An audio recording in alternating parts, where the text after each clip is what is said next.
What exactly did Jesus do the 3 days between his death and resurrection? Where did Jesus go? The four Gospels of Matthew, Mark, Luke, and John all reported that Jesus was crucified for about 6 hours before he passed on. In the final moment, he said the immortal words, "It is finished," as recorded in the book of John 19:30. He then bowed his head and surrendered his spirit. His body remained on the cross only for a short time before it was taken down and wrapped for burial by Joseph of Arimathea with the help of Nicodemus, one of his followers. 3 days later, his body and spirit were reunited, and he rose from the dead. After his resurrection, he showed himself to his disciples, starting with Mary Magdalene. Thereafter, he ascended into heaven. However, many have wondered, what happened in the 3 days between his death and his resurrection? Where did Jesus go? What did he do? This episode will attempt to answer these questions. Don't forget to like and subscribe to the channel I Believe. The Bible, particularly the Synoptic Gospels, does not offer a comprehensive account of Jesus' activities during those 3 days, otherwise known as the harrowing of hell or the descent into hell. The Gospels of Matthew, Mark, Luke, and John focus primarily on the events leading up to Jesus' crucifixion and his resurrection. The period between his death and resurrection is more rooted in theological interpretations and traditions rather than explicit biblical narratives. Yet we can make sense of this very important period. One of the clearest revelations of the whereabouts of Jesus in the 3 days of death can be gleaned from his conversation on the cross. According to the Bible, Jesus was crucified next to 2 thieves. One of them asked Jesus to remember him when Jesus went into his kingdom. Luke 23:42. To this, Jesus replied, "Truly I tell you, today you will be with me in paradise." This implies that after his death, Jesus went to paradise or heaven. This makes sense because, in his exit, Jesus did declare the commitment of his spirit into the hands of God, who, as we know, could not be anywhere else but a place of bliss and eternal love, that is, heaven. But there is another interesting report of Jesus' whereabouts in 1 Peter 3:18-20.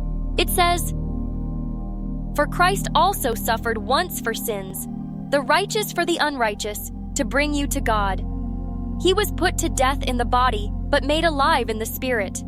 After being made alive, he went and made proclamation to the imprisoned spirits, to those who were disobedient long ago, when God waited patiently in the days of Noah while the ark was being built. In it, only a few people, 8 in all, were saved through water." This passage could be interpreted in 2 ways.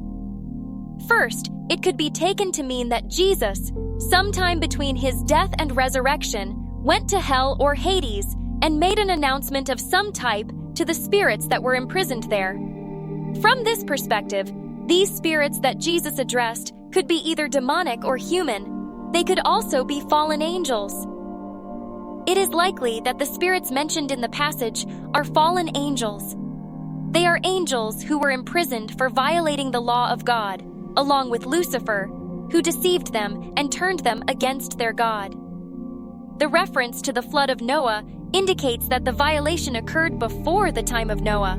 Although the passage does not tell us exactly what Jesus told the prisoner spirits, it seems unlikely that it would have been a message of redemption, since angels cannot be saved, as per Hebrews 2:16. It is likely that Jesus proclaimed and declared his victory over Satan and his hosts. So, from this perspective, Jesus went to hell to announce his triumph and declare his victory over death and Satan.